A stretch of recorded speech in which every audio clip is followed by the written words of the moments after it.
రూపం చూడగానే కట్టిపడేసే అందం ఆర్తి అగర్వాల్ సొంతం. ఇప్పటికీ తెలుగు ప్రేక్షకుల హృదయాలలో చెరగని రూపం ఆమెది. 16 ఏళ్ల వయసులో నువ్వు నాకు నచ్చావు అంటూ టాలీవుడ్ వెండి తెరపై సందడి చేసింది గుజరాతీ భామ. అందులో నందినిగా ఆమె అందాన్ని అభినయాన్ని చూసి పిచ్చెక్కిపోయిన యువతరమంతా కూడా నువ్వు మాకు నచ్చేశావని ఓటేశారు.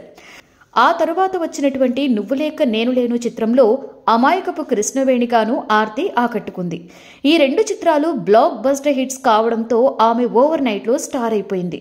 మొదటి సినిమాతోనే స్టార్ హీరో వెంకటేష్తో జతకట్టిన ఆర్తి మెగాస్టార్ చిరంజీవి, బాలకృష్ణ, నాగార్జున వంటి అగ్ర హీరోలతో పాటుగా మహేష్ బాబు, ఎన్టీఆర్, ప్రభాస్, తరుణ్, ఉదయ్ కిరణ్ వంటి యువ హీరోలతో కూడా ఏకకాలంలో నటించే అవకాశాన్ని అప్పటి హీరోయిన్లలో ఆర్తికి మాత్రమే దక్కింది. ముఖ్యంగా ఇంద్ర సినిమాలో చిరంజీవికి ప్రేయసిగానే కాదు, ఎదురించే ప్రతి నాయకగాను ఆమె నటన అద్భుతమనే చెప్పాలి. చిన్న వయసులోనే స్టార్డమ్ అందుకుని టాప్ హీరోయిన్గా ఒక వెలుగు వెలిగిన ఆర్తి 1984 మార్చి 5న న్యూ జెర్సీలో పుట్టారు. ఆమె చెల్లెలు అతిథి అగర్వాల్ కూడా నటే. అల్లు అర్జున్ తొలి చిత్రం గంగోత్రిలో హీరోయిన్ గా నటించింది. అతి తక్కువ కాలంలోనే గ్లామర్ హీరోయిన్ గా దూసుకువెళ్లిన ఆర్తి సుమ్మా మసూర్య అంటూ ఛత్రపతిలో ప్రభాస్తో, రాజమండ్రికే రంగసాని అంటూ నరసింహుడిలో ఎన్టీఆర్తో ప్రత్యేక గీతాలలో అలరించింది. 2001 నుండి 2004 వరకు అగ్ర హీరోయిన్ గా కొనసాగింది ఆర్తి. నటిగా ఎంత పేరు తెచ్చుకుందో వివాదాస్పదంగా ప్రవర్తించి వార్తల్లో కూడా అంతగానే నిలిచింది. ముఖ్యంగా ప్రేమ పేరుతో ఆమె వేసిన రాంగ్ స్టెప్ తన జీవితాన్నే తలక్రిందులు చేసింది. నువ్వు లేక నేను లేను చిత్రంలో నటిస్తున్నప్పుడే హీరో తరుణ్తో ఆర్తి ప్రేమలో పడింది. ఈ ప్రేమ పిచ్చి ఎంతవరకు వెళ్ళింది అంటే, ఒకరోజు పబ్లో తరుణ్తో సన్నిహితంగా మెలిగిందన్న కోపంతో ఓ యువతి మీద దాడికి దిగి వార్తల్లో నిలిచింది ఆర్తి.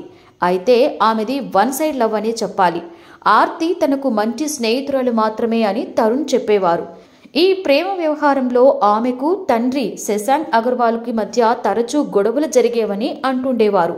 మరోపక్క తరుణ్ కుటుంబ సభ్యుల నుండి కూడా బెదిరింపులు రావడంతో ఇవన్నీ ఆర్తి మనసును, ఆరోగ్యాన్ని దెబ్బతీశాయి. మానసిక ఒత్తిడి ఎక్కువై అది శరీరంపై ప్రభావం చూపించి లావైపోయింది. గ్లామర్ తగ్గిపోయింది.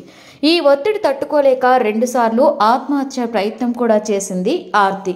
కొంతకాలానికి కోలుకున్న ఆర్తి 2006లో సునీల్ హీరోగా వచ్చిన అందాల రాముడు చిత్రంలో రీ ఎంట్రీ ఇచ్చింది. అయితే అంతటితో ఆమె కష్టాలు తీరలేదు.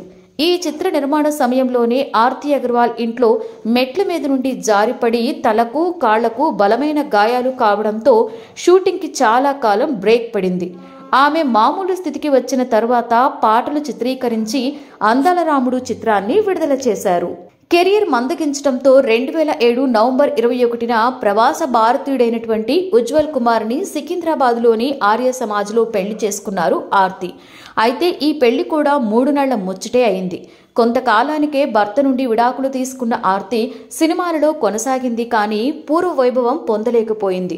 దర్శకుడు శివనాగు రూపొందించే జంక్షన్లో జయమాలిని చిత్రంలో నటించడానికి చివరి రోజుల్లో అంగీకరించారు ఆర్తి. ఈ సినిమాలో ఆమె ద్విపాత్రాభినయం చేయాలి. ఇవి 2 క్లాస్ మాస్ పాత్రలు. మాస్ క్యారెక్టర్కు తగ్గట్లుగా ఫైట్స్ చేయడం కోసం లైపో సర్జరీతో తన శరీర బరువుని 89 కేజీల నుండి 63 కేజీలకు తగ్గించింది. ఇంకో 3 కేజీలు తగ్గే ప్రయత్నంలో ఉండగా ఇన్ఫెక్షన్ రావడంతో గుండెపోటుతో 2015 జూన్ 5న ఆర్తి కన్నుమూశారు. జీవితంలో ఎన్నో కలలు కని హీరోయిన్గా పేరు తెచ్చుకున్న ఆర్తి విధి ఆడిన వింత నాటకానికి చివరికి అలా బలైపోయింది. ఆర్తి ప్రేమలో పడకుండా ఉంటే ఆమె కెరీర్ మరెంతో బాగుండేదని అనిపిస్తుంది కదూ. ఈ వీడియో మీకు నచ్చితే లైక్ చేయండి, షేర్ చేయండి, వెంటనే సబ్స్క్రైబ్ కూడా చేయండి.